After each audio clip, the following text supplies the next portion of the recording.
Guys, sekarang ini aku pengen ngebahas tentang Jesus Revolution, tapi bukan tentang filmnya. Ini lebih ke tentang trailernya, karena ini based on true story. Aku mencoba cari tadi ceritanya tentang apa sih. Ternyata ceritanya tentang seorang pendeta yang ingin lebih banyak menjangkau anak muda untuk mengenal Yesus itu seperti apa. Mungkin gini, kita ngelihatnya di Amerika itu kehidupan kekristenannya bagus, maksudnya dengan menjadi negara sebagai penganut Kristen terbesar, dengan menjadi negara yang mungkin terlihat seperti Kristen banget gitu, cuman ternyata banyak hal yang terjadi di belakang itu. Maksudnya menurut aku ya, kenapa ini bagus banget, karena youth di Amerika itu adalah anak muda di Amerika itu, ini belum tentang film ya, karena memang ini tentang trailernya. Tapi menurut aku, setelah aku menelusuri sebenarnya tentang apa sih Jesus Revolution ini, bukan tentang agama, tapi bagaimana seorang pendeta mencoba untuk memperkenalkan pribadinya Yesus di kala anak muda pada saat itu terbuai sama mungkin kehidupan kebebasannya yang sangat tinggi. Kalau kita ngomongin di Amerika, sebenarnya di Amerika itu kan gini, sebenarnya di Amerika itu kan bebas secara, apalagi kehidupan remaja, secara pergaulan tuh bebas. Maksudnya mereka banyak yang maaf seks atau pacaran yang tidak sesuai sama kekristenan lah. Terus si anak-anak muda itu terkadang abai sama kehidupan gereja, walaupun terlihatnya banyak juga sih yang suka banget ke gereja, maksudnya yang imannya yang memilih untuk melayani di gereja tuh banyak gitu. Tapi di luar gereja godaan-godaan seperti itu banyak sekali untuk datang, apalagi pada zaman 60 dan 70-an. Itu mungkin tidak banyak anak muda di Amerika yang tahu tentang Kristus itu seperti apa, tentang Yesus itu seperti apa. Apalagi aku lebih banyak akan ngebahas tentang bagaimana kehidupan anak muda ya. Di Indonesia saja anak mudanya banyak sekali orang yang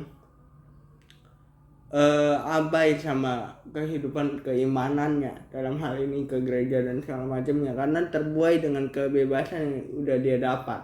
Apalagi usia belasan tahun di Amerika itu udah dibebasin banget lah. Mungkin kalau kita ngomongin anak-anak, mungkin mereka tahu badannya, mereka tahu batasan tentang badannya, mereka tahu batasan tentang apa itu rokok dan segala macamnya untuk anak-anak ya, karena dikasih tahu danger. Dan orang tua memberitahukan itu frontal, artinya rokok itu danger, rokok itu berbahaya. Tapi kalau kita ngomongin kehidupan anak muda yang bebal, itu terjadi juga di Amerika. Apalagi aku pernah dengar kesaksiannya anak Australian Idol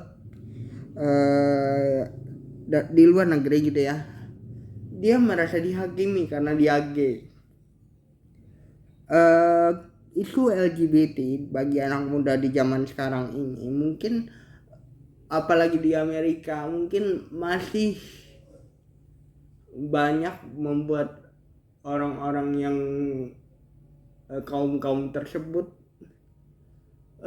merasa bahwa gereja menghakimi. Tapi kalau kita ngomongin soal seperti apa sih kehidupan yang benar di Alkitab, ya memang dia itu tidak boleh.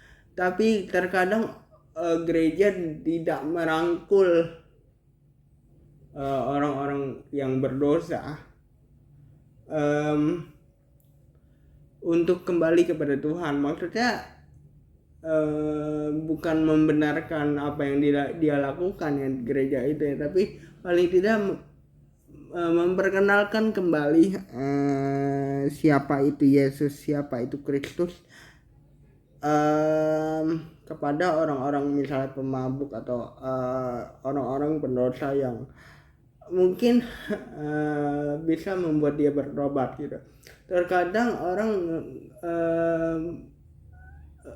malah menjauhi orang-orang yang seperti itu.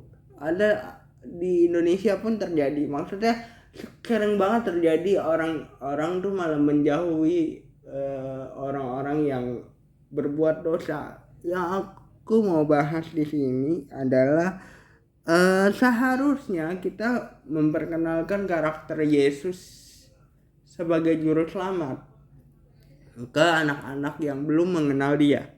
Artinya gini, terkadang orang abai sama hal itu. Aku meyakini, aku pernah dengar khotbah gini.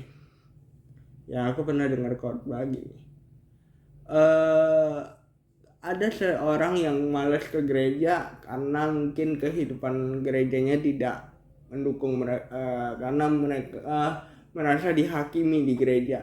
Seharusnya ada satu orang yang merangkul dia untuk kembali rajin ke gereja dan meninggalkan dosa yang dia punya. Itu bukan membenarkan sebuah dosa, tapi malah coba lagi memperkenalkan Yesus itu siapa sih gitu.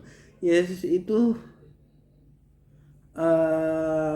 karakternya seperti apa sih?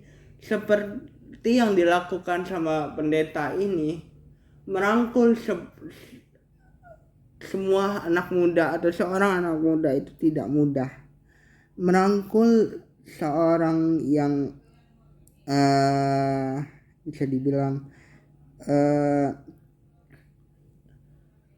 tidak mengenal Tuhan pada awalnya, merangkul anak muda di usia itu yang pengen banget kebebasan, itu tidak mudah. Apalagi hidup bersama Tuhan, kita nggak ngomongin agama gini ya, hidup bersama Tuhan bukannya berarti enak, tapi malah Tuhan akan menguji keimanan kita sejauh apa sih kita percaya akan Dia. Sebenarnya yang aku rasain itu, aku pun sekarang hidup di kehidupan bergereja gitu ya. Aku sekarang hidup di, bisa dibilang, kehidupan bergereja yang cukup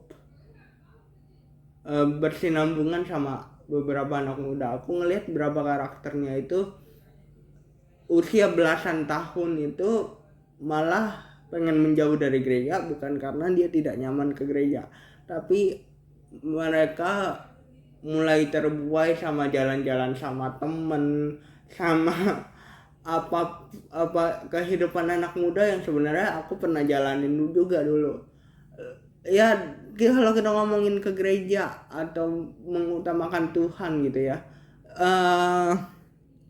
sama jalan-jalan sama temen mungkin lebih enak jalan-jalan sama temen, karena kita tidak dipaksa untuk fokus mendengarkan firman, kita tidak dipaksa untuk menjadi orang yang rohani banget gitu. Kadang-kadang kan kalau anak muda tuh pikirannya adalah lebay banget sih kehidupan kekristenan ini gitu.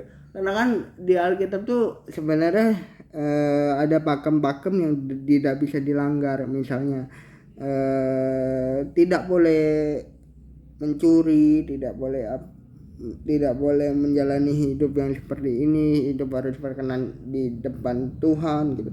Itu yang sebenarnya susah untuk anak-anak muda. Dan Jesus Revolution ini mengajarkan bahwa menceritakan bagaimana seorang pendeta punya kerinduan untuk merangkul jiwa-jiwa yang hilang, apalagi dalam hal ini anak muda di Amerika yang bisa dibilang